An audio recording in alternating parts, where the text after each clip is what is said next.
talk about Joe Mixon a little bit more because he's one of these polarizing players that I see time and time again, people saying, not drafting Joe Mixon. He's on my do not draft list because he's burned them in the past. But I'm trying to figure out where they got burned because Joe Mixon has been nothing short of spectacular over the past several seasons. He had PPR finishes of RB10 and RB13 in 2018 and 2019. He was RB9 through week 6 last season before his injury. I think the theme is inconsistency with Mixon. He's had slow starts to the season and strong finishes. Then last year on a week-to-week basis had the one monster week, some disappointing finishes. So we need to see some consistency for him. And I think that might be the thing driving people away from Joe Mixon. But when we look at 2021, he just has so much working in his favor. First, he's going to be a volume monster. I mean, this guy over the last 3 seasons has averaged 17 carries and 3.5 targets per game. Now you have no Giovanni Bernard, so that vacates another 59 running back targets from last season. So he should be the guy on first, second, and third down in this offense. No, I don't think he's going to see a Christian McCaffrey level workload. He will need a break every now and then.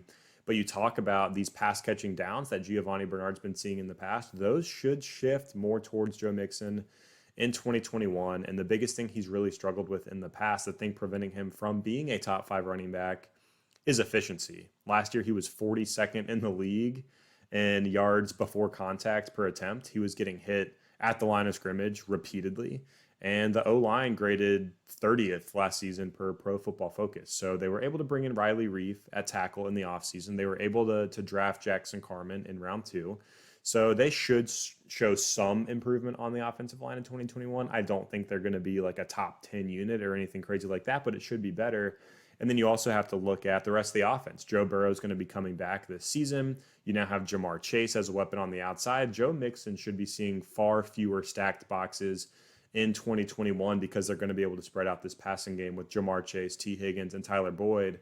So I think Joe Mixon's going to have a lot more space to operate in this Bengals offense. And with that's going to come more touchdown opportunity as well. If they're able to push the pace to get down the field to get more scoring opportunities, it naturally is going to lead to more touchdowns for Joe Mixon. And one last thing I want to mention, like people are so quick to forget how much of an athletic freak this guy is.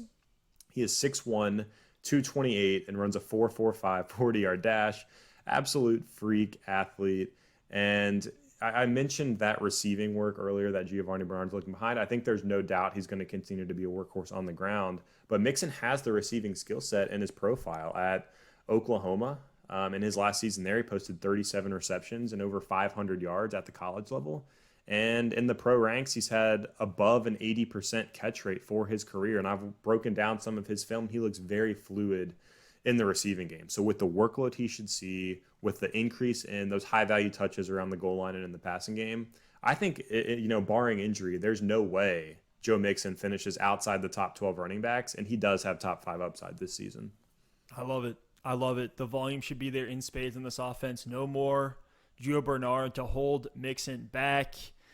And they gave him a monster contract, so they need to feature this running back to get their money's worth because last year feels kind of like they shut him down. There were reports that he was going to come back. It felt like almost every single week, but they continue just to show up on the injury report and not play. So I'm with you on Mixon. Extremely high on him in redraft this year.